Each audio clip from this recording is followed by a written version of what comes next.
안녕하세요. 최근에 가장 의미 있고 빛나는 결혼식을 올린 여자입니다. 제 인생은 곡선 그래프예요.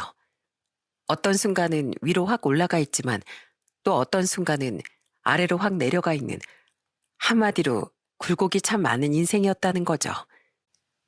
그 모든 순간을 함께 겪어온 사람이 바로 저희 쌍둥이 오빠인데요. 같은 배에서 태어나 함께 살면서 모든 기쁨과 슬픔, 상처와 행복을 함께 누린 쌍둥이 오빠와 저의 특별한 이야기를 지금부터 시작해 보려고 합니다. 저희 집은 참 화목한 가정이었어요. 저희 남매와 어머니만을 바라보면서 해줄 수 있는 것은 뭐든 다 해주시려고 했던 아버지와 현모양처라고 불릴 정도로 따뜻한 마음씨를 가지고 계셨던 어머니, 그리고 저보다 3분 일찍 태어나 완벽한 오빠 노릇을 하려고 했던 쌍둥이 오빠까지, 화목한 가정의 표본이라고 할 만큼 저희 집은 정말 행복으로 가득 차 있었습니다. 야, 내가 너보다 3분 일찍 태어났으니까 꼬박꼬박 오빠라고 불러야 하는 거 알지? 오빠라고 안 부르기만 해봐. 겨우 3분 일찍 태어난 거 가지고 쪼잔하게 뭘 그래. 어차피 같은 연도 같은 날에 태어났는데 그게 그렇게 크게 의미가 있어? 난 죽어도 오빠라고 안 불러줄 거다. 메롱. 아이씨, 고연서 너 진짜? 엄마, 연서가 또 오빠라고 안 불러요. 연서야, 연호가 그렇게 오빠 소리 듣고 싶다는데 못 이기는 척 한번 불러줘라. 여기서 지켜보는 아빠가 다 안쓰럽다, 야. 오빠 제가 마구 장난을 칠 때면 집안엔 하하호호 웃음소리가 끊이질 않았습니다.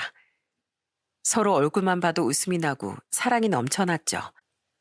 초등학교 졸업 후 중학교에 들어간 저희 남매는 학교도 같은 곳으로 배정을 받아 항상 같이 등하교를 하곤 했어요. 중학생이 되자마자 질풍노도의 시기가 찾아와 공부도 잘하지 않고 맨날 친구들과 놀러만 다니던 저와는 달리 오빤 중학교에 들어가 더욱 열심히 공부를 하고 학원까지 다녀가면서 전교권을 유지하는 엘리트가 됐습니다. 반면 전 완전 밑바닥을 맴돌았고 말이죠. 덕분에 선생님들께서도 맨날 절 볼 때마다 오빠와 비교를 하시곤 했습니다. 연서야, 니네 쌍둥이 오빤 이번에도 전교 2등을 했더라. 어떻게 쌍둥이면서 넌 오빠 성적에 반의 반도 못 따라가냐? 니네 오빠 좀 보고 배워. 공부를 좀 가르쳐 달라고 하던지. 에이, 전 공부 같은 거 관심 없어요. 그리고 오빤 학원까지 다니는데 잘해야 되는 거 당연한 거 아니에요? 학원까지 다니고 공부 못하면 그건 머리가 나쁜 거잖아요. 저 말하는 것 봐 저거. 가끔 보면 쌍둥이라는 게 안 믿길 정도라니까. 성적이나 행실에 대해서도 오빠와 저는 많이 달랐기에 선생님들은 얼굴만 좀 달랐어도 오빠와 제가 쌍둥이라는 사실을 믿지 않았을 거라고 말씀하셨습니다. 하지만 이렇게 매일같이 비교를 하시는 선생님들과는 달리 부모님께선 저희를 비교하지 않고 있는 그대로를 받아들이며 이렇게 말씀해 주셨어요. 연호가 잘하는 걸 연서가 못할 수도 있고 반대로 연호가 못하는 걸 우리 연서가 잘할 수도 있잖아. 연서야, 연호야, 행복은 말이야. 성적순이 아니라는 말이 있어. 그러니까 공부를 잘하면 좋지만 공부를 못해도 괜찮아. 공부 대신 내가 잘하는 걸 찾으면 되는 거지. 우리 연선 성격도 밝고 쾌활하니까 거기에 맞는 적성을 찾으면 되는 거고. 엄마랑 아빤 누가 뭐래든 간에 우리 아들, 딸들이 이렇게 건강하게만 자라줘서 참 좋다. 부모님께서 따뜻한 말로 응원을 해주시면 기분이 상해 있다가도 사르르 녹는 것 같은 기분이 들었습니다. 그렇게 무슨 일이 있어도 서로를 욕하지 않고 웃으며 따뜻한 마음을 나누던 저희 집에 벼랑간 불행이 찾아왔어요. 오빠가 학원을 마치고 돌아오는 길에 뺑소니 교통사고를 당하게 된 것이었죠. 사고가 났다는 전화를 받고 미친 듯이 울부짖으며 집을 나가는 부모님의 뒤를 영문도 모른 채 저도 급히 따라 나섰습니다. 어머닌 차에 타시고 나서도 계속해서 오빠의 이름을 부르며 울기만 하셨기에 직감적으로 오빠에게 무슨 일이 생겼구나 생각했어요. 그리고 도착한 병원에서 오빠의 교통사고 소식을 뒤늦게 알게 됐습니다. 오빤 불행 중 다행으로 목숨은 건질 수 있었지만 척추를 크게 다쳐 하반신을 쓰지 못하게 될 거라는 청천벽력 같은 진단을 받게 됐어요.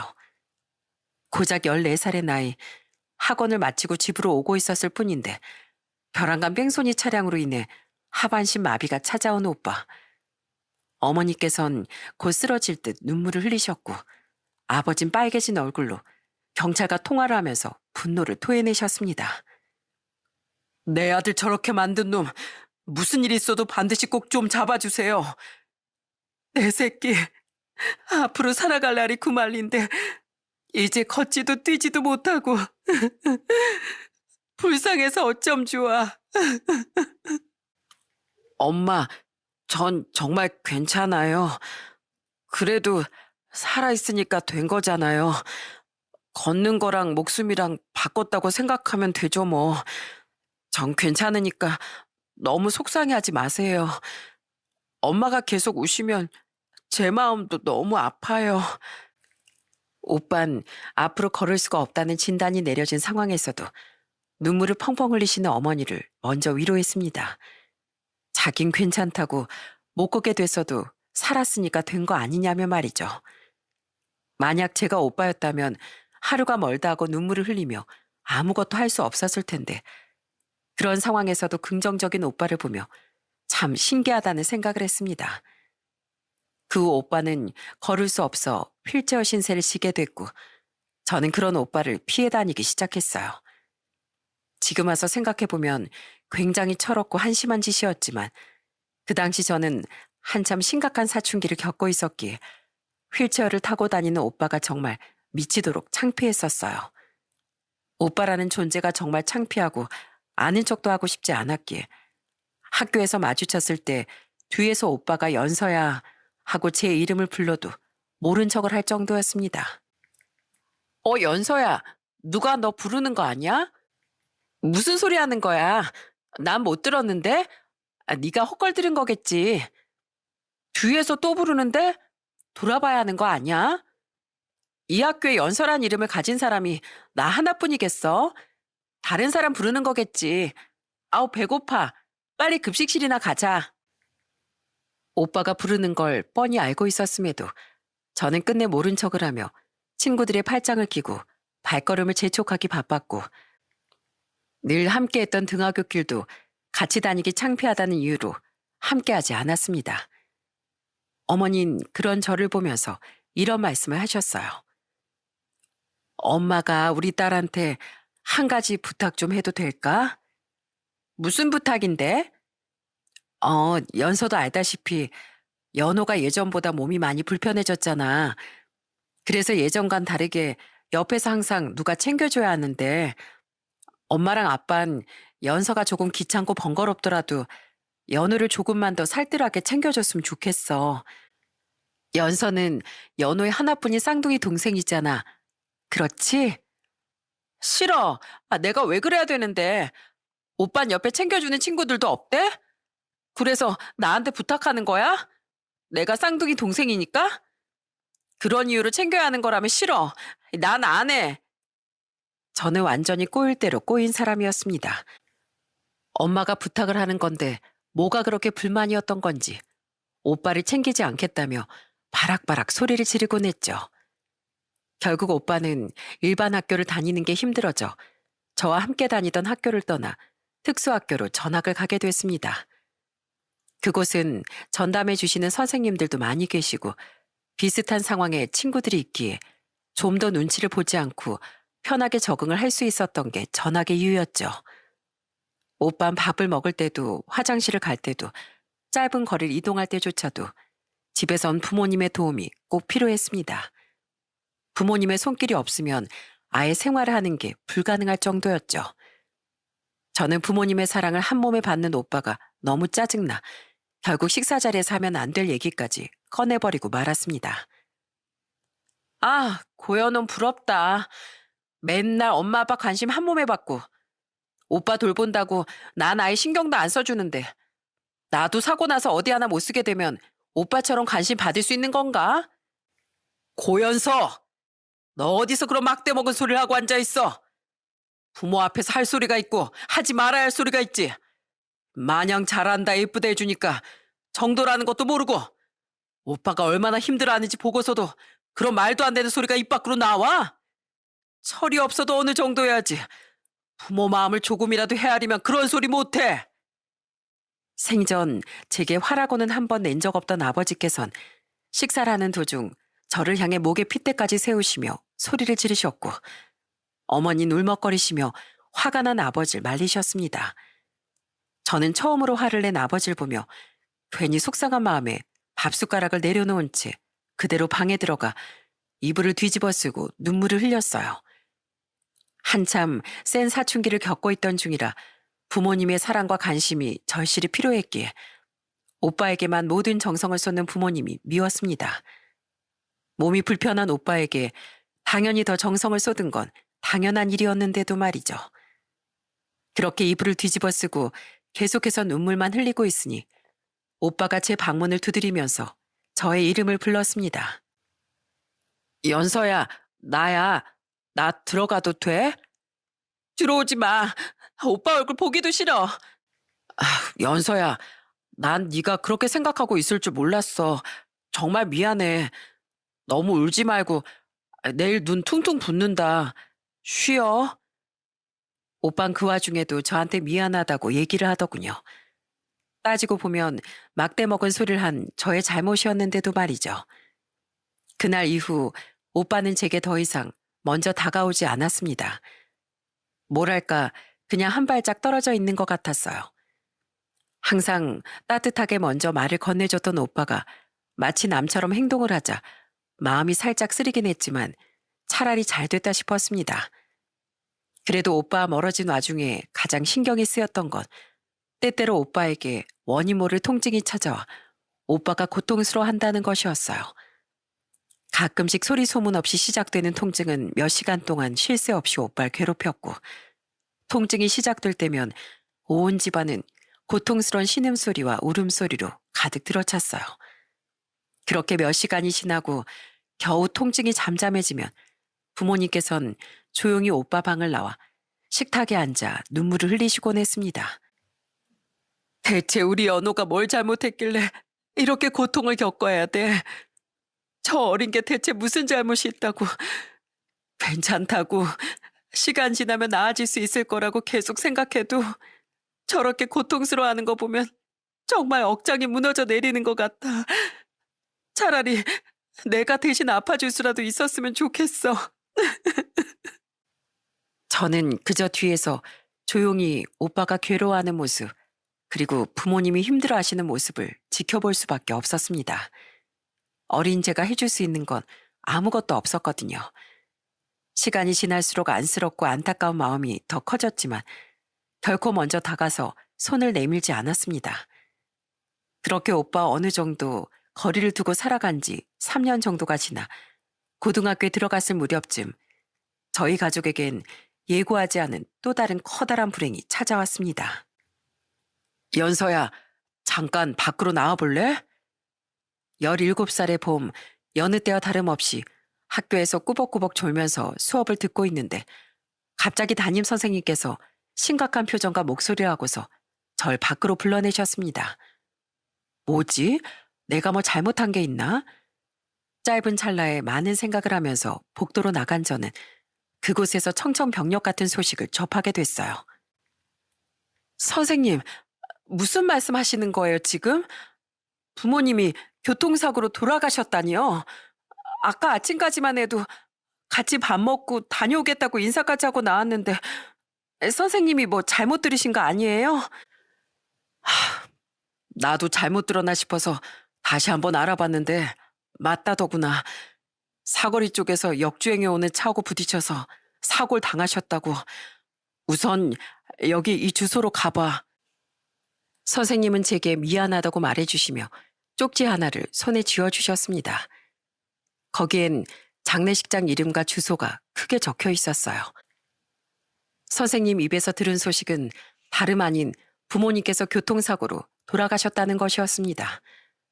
너무 현실성이 없어서 그런지 눈물조차 나질 않더군요.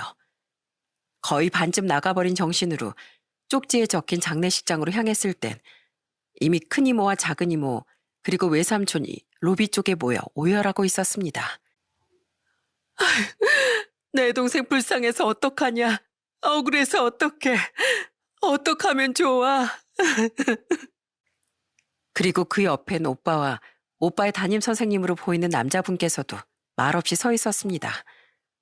오빤 멍한 표정을 짓고 있는 제 얼굴을 보면서 소리 없이 눈물을 뚝뚝 떨어뜨렸고, 저도 오빠의 얼굴을 마주하자마자 어린아이처럼 소리를 내어 엉엉 울어버렸어요.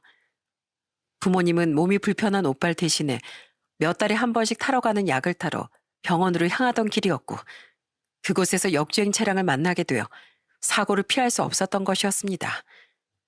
사고를 낸 당사자는 현장에서 잡혀갔고, 부모님은 현장에서 돌아가셨다고 하더라고요. 멍하니 상복을 입으면서도 믿을 수가 없더라고요. 부모로서 열심히 살아온 죄밖에 없는 우리 부모님이 왜 이런 사고를 당해야 하는 건지, 아무리 묻고 물어도 돌아오는 대답은 아무것도 없었어요. 장례식장엔 많은 분들이 찾아와 주셨고, 저희 남매의 손을 잡고서 눈물을 흘려주셨습니다. 저는 정말 태어나 평생 흘린 눈물을 거의 다 흘렸다고 말해도 과언이 아닐 정도로 펑펑 울었는데, 오빠는 의젓하게 눈물 한 방울 흘리지 않고 찾아오는 조문객들에게 찾아와 주셔서 감사하다고 한 명 한 명 고개를 숙여 인사했습니다. 아휴, 참 안타깝기도 하지. 이렇게 어린 것들을 두고 어떻게 눈을 감았을까. 얘들아, 힘내라. 이것밖에 할 수 있는 말이 없어서 미안하구나. 아니에요. 찾아와 주신 것만으로도 충분히 위로가 되는데요. 와주셔서 감사합니다. 이런 모습을 보니 그래도 장남은 장남이다 싶은 생각이 들더군요.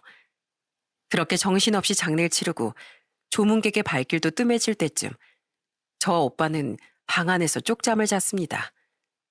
너무 울어서 그런지 몰라도 기운이 쭉 빠지고 저절로 눈이 감기더라고요. 그렇게 몇 시간이 흘렀을까 바깥에서 웅성거리는 소리가 들려 눈을 떴고, 그 소리에 귀를 기울여 보니 밖에서 큰이모와 작은이모 그리고 외삼촌이 대화를 나누는 소리가 들려왔습니다.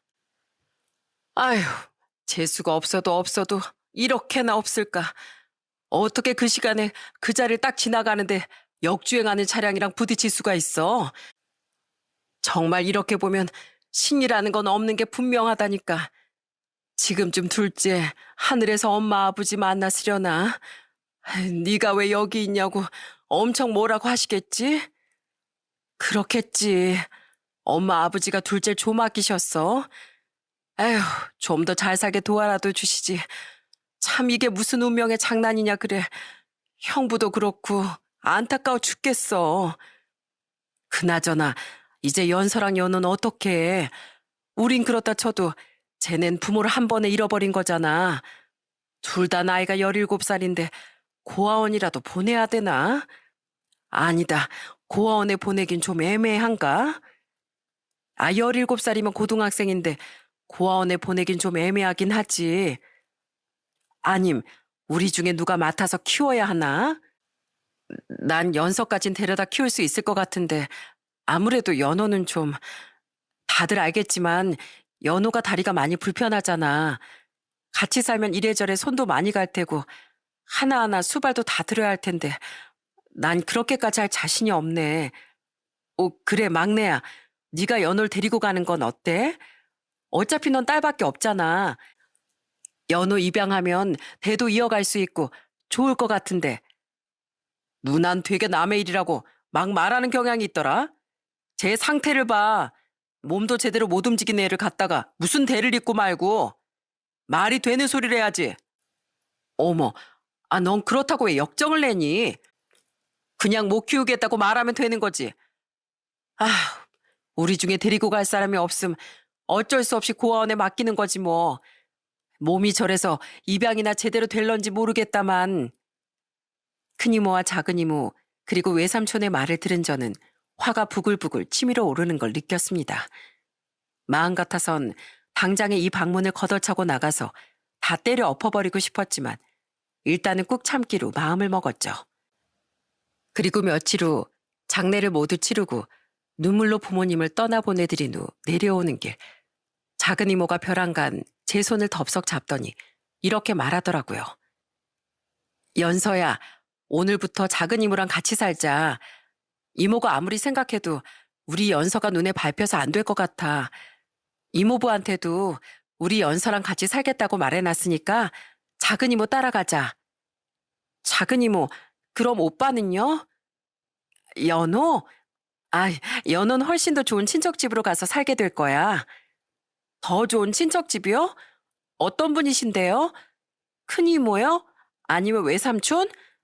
할머니, 할아버지도 안 계시고, 외할머니, 외할아버지도 안 계시고, 친척이라곤 큰 이모랑 외삼촌밖에 안 계신데, 두 분 중에 누가 오빠를 데리고 가기로 하셨어요?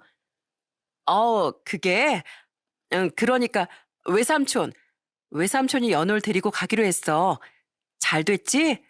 그러니까 걱정하지 말고, 연서 넌 집 가서 짐 챙기고, 외삼촌이 오빠를 데리고 가시기로 하셨다고요? 작은 이모, 거짓말 하시려면 좀 자연스럽게 해주실 수 없어요? 얼굴에 나 거짓말하고 있어요. 이렇게 다 티가 나는데. 그리고 외삼촌이 오빠한테 말을 거는 걸 본 적도 없고 지금도 저렇게 오빠 혼자서 휠체어 끌고 있는데 뭔 외삼촌이 오빠를 데리고 가요. 작은 이모는 제 말에 안절부절하며 어쩔 줄 몰라 하더군요. 거짓말을 하려거든 좀 자연스럽게 하지. 대화 내용을 다 들었는데 눈 하나 깜짝 않고 거짓말을 하는 모습이 치가 떨렸습니다. 그리고 저는 휠체어를 끌고 오는 오빠를 향해 이렇게 물었어요. 오빠, 이거 하나만 물어볼게. 오빤 나랑 떨어져서 살 수 있어? 뭐? 그게 무슨 뚱딴지 같은 소리야. 뚱딴지 같은 소리든 장딴지 같은 소리든 어서 대답이나 해. 떨어져 살라고 하면 살지. 못할 건 또 뭐 있겠어. 아, 그래? 그럼 오빤 부모님까지 다 돌아가신 마당에 나 없이 혼자 밥 차려 먹을 수 있어? 나 없이 혼자 옷 갈아입을 수 있어? 화장실은 갈 수 있고? 항상 우리 엄마 아빠가 해주시던 거 나랑 떨어져서 다른 집으로 가면 다른 사람이 하나부터 열까지 다 해줘야 하는데 그거 다 견딜 자신 있어? 아니. 그럼 마지막 질문. 외삼촌이 오빠 데리고 가겠다고 오빠한테 말한 적 있어? 아니. 외삼촌께서 따로 말씀하신 건 없었는데. 작은 이모의 거짓말이 확실해지는 순간이었습니다. 저는 그 대답을 듣고서 작은 이모에게 다가가 웃으며 말했어요. 이모, 어떡하죠? 외삼촌은 오빠한테 그렇게 말씀하신 적이 없다는데 들으셨겠지만 오빤 저 없으면 정말 아무것도 할 줄 아는 게 없어서요. 그래서 저희는 절대로 못 떨어질 것 같아요. 먼저 저 데려가 주시겠다고 눈에 밟힌다고 말씀해 주신 건 정말 감사한데요. 작은 이모는 오빠까지 데리고 가실 생각은 없으신 것 같아서 저는 못 따라갈 것 같아요. 전 오빠랑 둘이서 어떻게든 잘 지내고 있을게요. 죄송해요, 작은 이모. 저는 작은 이모에게 최대한 정중하게, 하지만 확실하게 의견을 전달한 다음 오빠의 휠체어를 끌면서 식구들과 멀어졌습니다. 그 후 모든 장례식을 끝내고 저희는 부모님이 계시지 않는 집으로 돌아왔고 오빠는 집에 들어오자마자 제게 화를 내며 이렇게 말했습니다. 너 왜 작은 이모 안 따라갔어? 작은 이모 집도 잘 살고 따라만 가면 행복하게 사는 건 이미 보장되어 있을 텐데 왜 굴러들어온 복을 제 발로 차고 그래? 그냥 조용히 같이 살자고 말하면 같이 살겠다고 하고 따라가면 되지. 왜 나랑 같이 살겠다고 했냐고.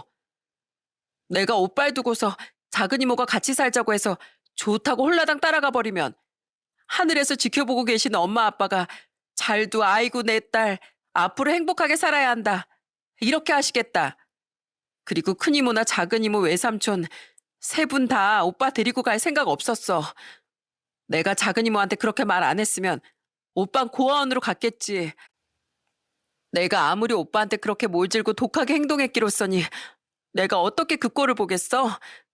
내 몸이 힘들어도 내 혈육은 내가 챙기는 게 낫지. 연서야, 우리 부모님은 돌아가시기 전까지 했던 거잖아.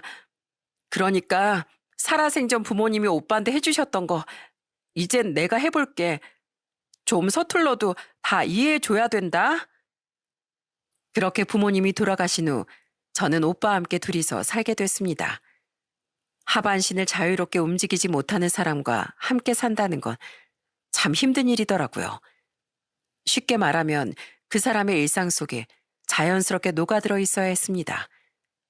하지만 인간은 또 적응의 동물이라고 했던가요? 처음엔 어렵고 힘들었던 일도 한 달 정도가 지나니 자연스러워지더군요. 저는 매일 아침 토스트나 시리얼을 말아서 오빠와 함께 간단한 아침 식사를 했고 항상 정해져 오는 오빠네 학교 셔틀버스를 기다리면서 도란도란 이야기꽃을 피우는 게 일상이 됐습니다.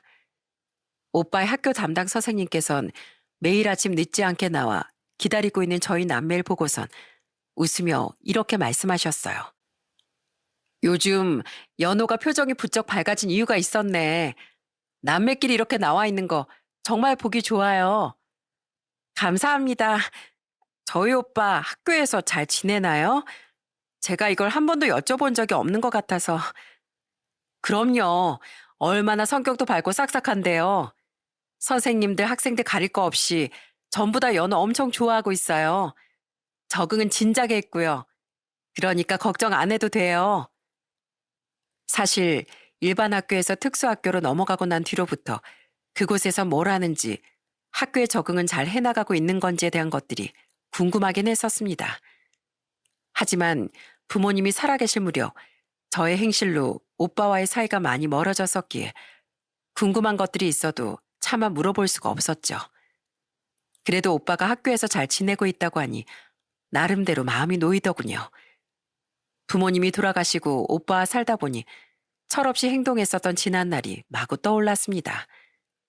몸이 불편해진 오빠에게 마구 상처를 줬던 일, 오빠가 절 불러도 대답하지 않고 모른 척 했던 일, 오빠를 귀찮아했던 것까지 중학생에서 고등학생이 되니 이 모든 것들이 떠오르면서 정말 미친 듯이 부끄러워지더군요. 그래서 한날은 오빠와 함께 저녁을 차려 먹으며 과거에 있었던 철없는 날들에 대해 진심으로 사과했습니다. 오빠, 미안해. 깜짝이야. 뜬금없이 밥 먹다 말고 뭐가 미안하다는 거야? 그냥 오빠 다리 그렇게 되고 나서 내가 오빠한테 못되게 굴었던 거. 오빠 전학 가기 전에 학교에서 오빠가 내 이름 불렀는데 모른 척 했던 거. 오빠만 엄마 아빠 관심 받는 게 쌤나고 기분 나빠서 차마 내뱉으면 안 될 말까지 내뱉으면서 오빠 마음에 상처 준 거. 오빠를 창피하고 귀찮아했던 거. 그때 오빠도 속이 말이 아니었을 거고 제일 힘든 건 오빠였을 텐데 내가 생각 없이 그렇게 상처 줘서 미안해. 진작에 했어야 될 사과인데 이제 와서 얘기하는 것도 미안하고. 괜찮아. 난 이미 다 잊었어. 그리고 네가 귀찮아하는 것도 어느 정도 이해가 갔었고. 그래서 네가 아무리 뭐라고 해도 난 속으로 다 받아들였던 것 같아. 이미 지난 일이고 우린 현재를 살고 있잖아. 넌 지금 내 보호자가 돼서 정말 잘 챙겨주고 있고. 그러니까 지나간 일 가지고 너무 미안해하지 마. 그때는 너도 나도 어렸고 누구라도 철없이 행동할 수 있다고 생각해. 잘못한 거 알았으면 지금이라도 안 그러면 되는 거고. 저는 지난날의 잘못에 대해 진심을 담아 사과했고 오빠는 그런 제게 미소를 띠면서 다시는 그러지 않으면 된다고 말해줬습니다. 마음을 열어 사과를 받아주고 괜찮다고 말해주는 오빠에게 고맙기도 하고 또 미안하기도 하더라고요. 저희는 둘이서 정말 든든하게 의지를 하며 지냈고 시간이 지나 둘 다 온전한 어른이 될 수 있었습니다. 저는 고등학교를 졸업하고 곧바로 취업을 했고 오빠도 좋은 기회를 얻어 취업을 하게 됐어요. 그리고 20대 중반이 되었을 무렵쯤 친구를 통해 좋은 사람을 만나 가슴 설레는 연애를 시작했습니다. 그 사람이 바로 지금의 남편인데요. 남편은 배려심도 깊은 데다 무척이나 다정한 사람이었기에 가까이 있으면 마음이 절로 따뜻해지는 사람이었어요. 무엇보다 제게 참 잘 맞춰주는 사람이어서 4년이라는 시간을 만나는 동안 다툼을 한 적도 손가락에 꼽을 정도였죠. 그렇게 만나다 보니 자연스럽게 결혼 이야기까지 나오게 됐습니다. 그런데 아무래도 결혼이라는 건 서로가 평생 함께 해야 하는 일이고 또 상대방의 가족까지 신경을 써야 하는 거니 여러 부분들을 고려해야 하잖아요. 남편과 4년 정도 만나며 오빠에 대한 얘기는 거의 하지 않았었는데 결혼을 생각하고 있으니 이제는 모든 걸 다 털어놓아야겠다는 생각이 들었죠. 있잖아, 주원 씨. 내가 오빠 한 명 있다고 얘기했었지? 그랬었지. 왜? 사실 우리 오빠가 14살 때 교통사고로 하반신 마비가 되는 바람에 지금 휠체어를 타고 있거든. 혹시라도 이 부분이 부담으로 다가오진 않을까 싶어서. 왜 그런 걱정을 혼자 하고 있었어? 진작에 말하지. 난 아무렇지도 않아. 어차피 결혼 허락도 형님한테 맡아야 되는 거잖아. 그럼 빠르게 날 잡자. 사랑하는 동생이랑 결혼할 사이라고 듬직하게 인사드려야지. 정말 괜찮아? 안 괜찮을 게 뭐 있어. 그런 걸로 불편해하는 게 더 이상한 거지. 난 정말 괜찮으니까 형님께서 편한 날짜로 약속 잡아줘. 나름 큰맘 먹고 얘기를 꺼냈는데 아무 일 아니라는 것처럼 자연스럽게 받아들여준 남편에게 고마운 마음이 들었습니다. 남편과 대화를 마무리한 그날 저녁 집에 가서 오빠에게도 결혼하고 싶은 사람이 생겼다고 소개를 시켜주려고 하는데 괜찮겠냐고 물으니 오빠도 웃으며 이렇게 말을 하더라고요. 내 쌍둥이가 결혼하고 싶어하는 사람이 생겼다는데 3분 먼저 태어난 오빠로서 안 만나볼 수가 없지. 너 그 말 알지? 남자는 남자가 제일 잘한다고. 내 동생이랑 결혼할 남자가 얼마나 괜찮은 사람인지 한번 봐야겠다. 난 언제든 괜찮으니까 편한 시간에 만나. 그렇게 남편과 오빠는 그 주 주말에 처음 얼굴을 마주하게 됐습니다. 그리고 남편도 오빠를 정말 마음에 들어 했어요. 그런데 문제는 따로 있었습니다. 바로 시댁 식구들의 반응이었죠.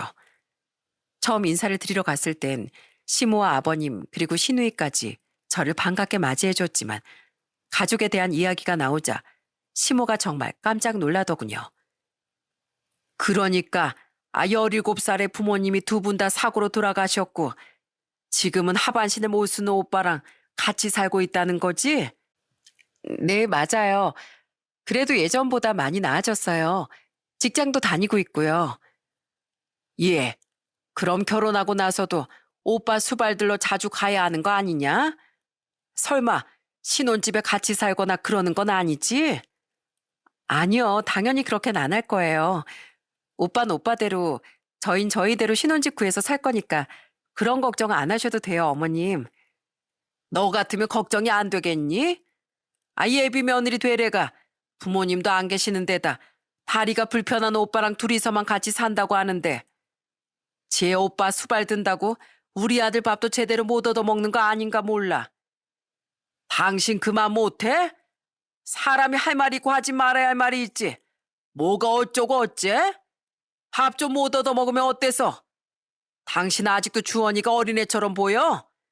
지 마누라가 밥 좀 안 차려줘도 혼자서 밥 해먹고 반찬 꺼내 먹고 다 할 수 있는 나이야. 어디 할 말이 없어서 그런 못 배워먹은 말을 하고 있어? 그래요, 엄마.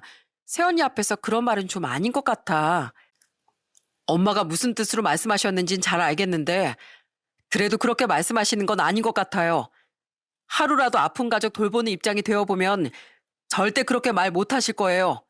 빨리 사과하세요. 어머 어머, 난 그냥 괜히 걱정돼서 그러는 거지. 다들 무섭게 왜 그래? 음, 내가 실수했어. 미안해. 그냥 헛소리다 하고 한 귀로 듣고 한 귀로 흘려버려. 나쁜 의도는 아니었다는 거 알지? 솔직히 말하면 시모의 말은 제게 큰 충격을 안겨줬습니다. 순간적으로 결혼을 다시 생각해봐야 하나 하는 생각이 들 정도로 말이죠. 하지만 남편, 아버님, 그리고 시누이가 저의 편을 들어줬기에 그나마 상황과 감정들이 정리될 수 있었습니다. 그리고 마음속으로 생각했어요. 결혼 후에도 시모가 저런 식으로 생각 없는 말을 내뱉거나 시비를 걸어온다면 저도 절대 굴하지 않고 속 시원하게 응징을 해버리겠다고 말이죠. 그리고 그날 저녁 오빠 밥을 먹으면서 많은 대화를 나눴고 상견례 일정까지 잡았다고 말을 해줬는데 벼랑간 오빠가 이렇게 말을 하더라고요. 연서야, 미안해서 어떡하지? 상견례도 그렇고 결혼식에도 오빠가 참석하긴 어려울 것 같은데. 뭐? 오빠, 지금 무슨 소리를 하는 거야? 오빠가 나한테 유일한 혈육인데 오빠가 안 오면 내 가족은 누가 와? 상견례는 그렇다 치더라도 결혼식은 와야 되는 거 아니야? 오빠 나 드레스 입은 거 안 보고 싶어? 나도 당연히 보고 싶지. 그런데 네가 제일 축하받아야 하는 날에 내가 휠체어 끌고 나타나서 안녕하세요, 신부 오빠입니다 하고 다니면 사람들이 많이 수군거릴 거 아니야. 사돈 되실 분들께서도 나 다리 불편하다고 하니까 그것부터 걱정하셨다면서. 오빠가 안 와도 뒷말할 사람들은 다 할 거야. 아무리 그래도 하나밖에 없는 동생 결혼식인데 안 온다는 말을 어떻게 그렇게 쉽게 할 수가 있어? 대신 내 친구들한테 부탁해서 너 열심히 축하해달라고 할게. 사진도 찍어달라고 하고. 오빠가 미안해. 동생 결혼식인데 이런 말이나 하고. 나 참 못난 오빠다. 그치? 오빠의 심정이 이해가 안 가는 건 아니었습니다. 하지만 오빤 제 하나뿐인 혈육인데 그런 이유로 결혼식에 오지 않겠다고 말하는 게 서운하기도 하고 이런 상황에서도 오빤 저부터 생각을 하는 것 같아 속상하기도 했습니다. 그날 혼자 얼마나 많이 울었는지 모릅니다. 몇 달에 걸친 결혼 준비 기간 동안 저는 오빠에게 정말 제 결혼식에 와줄 생각이 없느냐 물었고 오빠는 마음을 바꿀 생각이 조금도 없다고 얘기했습니다. 누굴 닮아 저렇게 고집이 센지 이런 거 저런 거 생각하지 않고 그냥 찾아와 축하를 좀 해주면 좋을 걸. 참 답답하더라고요. 그렇게 시간은 흐르고 흘러 결혼식 당일이 됐고 식장엔 정말 많은 지인들과 직장 동료들이 찾아와 줬습니다. 그리고 큰 이모를 비롯한 다른 친척들에겐 결혼 소식을 일절 알리지 않았어요. 부모님의 장례식장에서 했던 얘기들이 아직도 머릿속에 생생하게 남아있기 때문이었죠. 오빠를 떼어내려고 했던 사람들을 결혼식장에서 마주하고 싶진 않았습니다. 그리고 오빤 끝내 얼굴을 비추지 않았어요. 형님은 정말로 결혼식 안 오신대?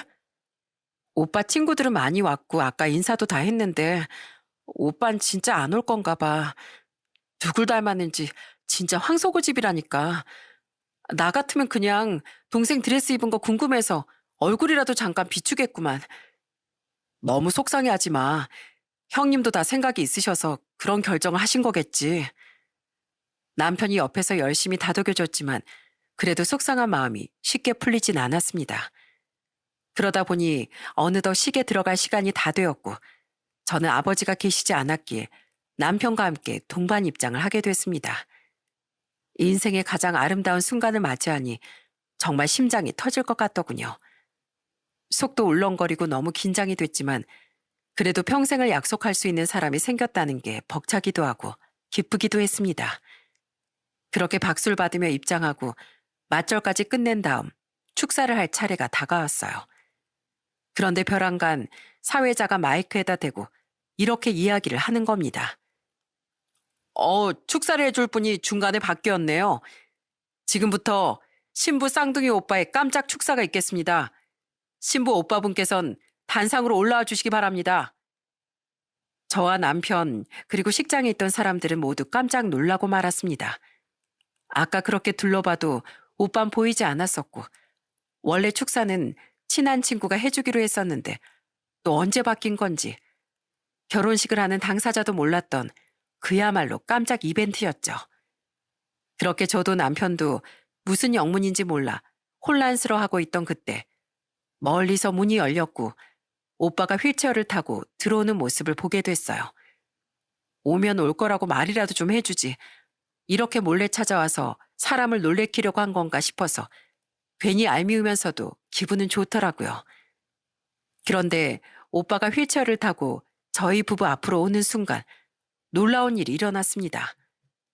오빠의 친구들이 옆에서 보행 보조기를 가져다 줬고 그걸 잡고 일어선 오빠가 아주 느린 걸음으로 저희 부부의 맞은편에 서게 된 겁니다. 그 광경을 본 저와 남편은 너무 놀라서 입을 다물 수가 없었어요. 사고가 난 지 한참의 시간이 흘렀지만 한 번도 오빠가 저렇게 걸음을 걷는 모습을 본 적이 없었거든요. 아직은 홀로 걸음을 걷는 게 많이 불안정했기에 옆에서 오빠의 친구들이 제대로 중심을 잡을 수 있게끔 도움을 줬습니다. 신부의 오빠에게 다시 한번 격려의 박수 부탁드립니다. 사회자가 다시 한번 분위기를 끌어올려줬고 식장에 있던 많은 사람들은 오빠를 향해 많은 박수를 보내줬습니다. 오빠는 방긋 웃으면서 고개를 숙였고 친구들의 부축을 받으며 준비해온 축사를 천천히 읽어내려가기 시작했습니다. 눈에 넣어도 안 아플 사랑하는 내 동생 연서에게, 연서야, 내가 이걸 준비하면서 대체 어떻게 읽어야 할까? 읽다가 내 감정에 북받쳐서 결혼식장에서 엉엉 우는 찌질한 오빠가 되진 않을까 걱정이 된다. 하나뿐인 동생 결혼식에 오지 않을 거라고 말했던 오빠가 많이도 원망스러웠을 거야. 뭐 저런 게 다 있나. 오빠만 아니었으면 꿀밤을 몇백 대라도 쥐어박았을 텐데. 이런 생각 들었지?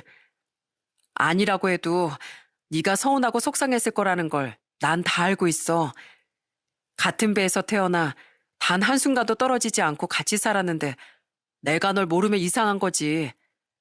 그래도 끝까지 오겠다고 말을 하지 않았던 건 이제는 휠체어에서만 생활을 하는 게 아니라 일어서서 아주 조금이라도 걸을 수 있는 모습을 너한테 자랑스럽게 보여주고 싶어서였어. 나 정말 피눈물 흘려가면서 재활했다? 어때? 멋지지? 오빠, 나는 네가 내 쌍둥이 동생이라서 참 좋았어. 우리 부모님 돌아가셔서 장례식을 치르던 날 사실 나도 큰이모, 작은이모, 그리고 외삼촌이 하는 이야기들 다 듣고 있었어. 아무도 다리가 불편한 나를 데려가지 않겠다는 말. 그래서 그때 마음의 준비를 다 하고 있었는데 네가 작은이모한테 그러더라고. 오빠는 나 없으면 안 되니까 우리 둘이 살겠다고. 넌 충분히 더 행복해질 수 있었는데 그 어린 나이에 날 돌봐주면서 매일같이 밥도 차려주고 학교 셔틀버스 타는 곳까지 휠체어를 끌고서 버스를 기다려주고 그러다 지각을 하기도 하고 세월이 흐를 만큼 흘렀어도 난 너랑 함께했던 모든 걸 다 기억하고 있어.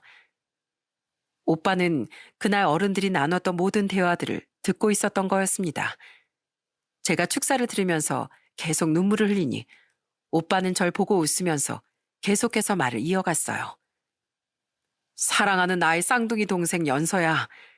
난 너의 모든 것들을 좋아한다. 너의 따뜻한 면모도 너의 솔직함도 가끔씩 드러나는 너의 어린아이 같은 모습마저도 아낌없이 사랑해. 우리는 서로의 인생에 한 번도 빠진 적이 없었기에 너를 이렇게 보내는 게 기분이 좋기도 하고 한편으론 섭섭하기도 하다. 이제 네 목소리가 빠진 집에 천천히 나도 적응을 해 나가야겠지?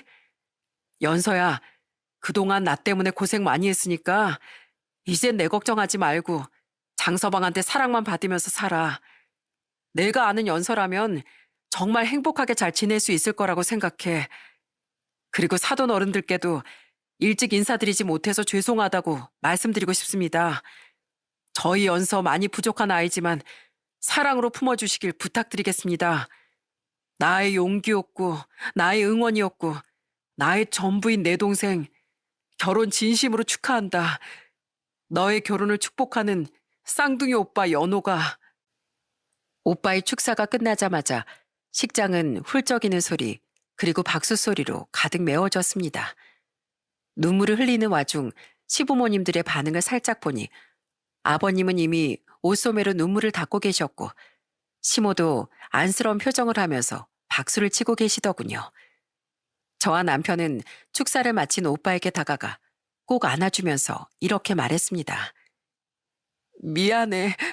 결혼식 안 온다고 투정 부리고 서운해하기나 해서 정말 미안하고 고마워 오빠. 오빠가 말한 대로 나 정말 잘 살게.